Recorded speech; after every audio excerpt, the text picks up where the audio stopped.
আলী হাসান আপনি লিখেছেন, এই গরমে বৃষ্টির জন্য সবাই ইস্তেসকার নামাজ পড়ছে, এক একজন এক একভাবে হাত তুলে মোনাজাত করছে, এ বিষয়ে সুন্নাহ কোনটা দয়া করে জানাবেন।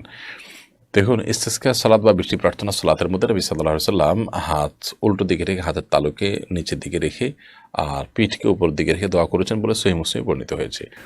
কোন কোন মুহাদ্দিসগণ এ হাদিসের ব্যাখ্যায় বলেছেন যে আসলে নবী আলাইহিস সালাম দোয়ার জন্য অনেক উপরে হাত তুলেছেন, তো তাতে এমনটি হয়েছে। তার বগল দেখা গেছে, এত বেশি তিনি হাত উত্তোলন করেছেন, এত অতিরিক্ত হাত উত্তোলন করতে যাওয়ার কারণে মনে হয়েছে যে এরকমটি হয়ে গেছে, অর্থাৎ কেবলার দিকে হাত আর পাতা, পিঠ আর তালু মাটির দিকে, এটা কেউ কেউ বলেছেন। তবে এর বিপরীত মতটি আমার কাছে অধিকতর শক্তিশালী মনে হয়, অর্থাৎ এটার অবস্থার পরিবর্তনের জন্য, যে আল্লাহ বৃষ্টি হচ্ছে না, অনাবৃষ্টির অবস্থাকে আপনি পরিবর্তন করে আমাদেরকে শীতল পরিবেশ দিন, এই অবস্থার পরিবর্তনের জন্য আমরা দোয়ার অবস্থাকে পরিবর্তন করে আল্লাহ তাআলার কাছে আমাদের আচরণের মাধ্যমে অবস্থার পরিবর্তন চাইছি।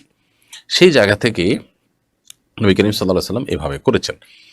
তো এভাবে হাত উল্টো দিকে রেখে দোয়া করা সুন্নাহ। তবে এভাবে করলেও কোনো অসুবিধা নেই। বিশেষ করে অনেক উলামায়ে কেরামের মতে নবী সাল্লাল্লাহু আলাইহি ওয়াসাল্লাম এভাবেই করেছেন, সেটা হয়তো অতিরিক্ত ওঠার কারণে এরকমটি মনে হয়েছে।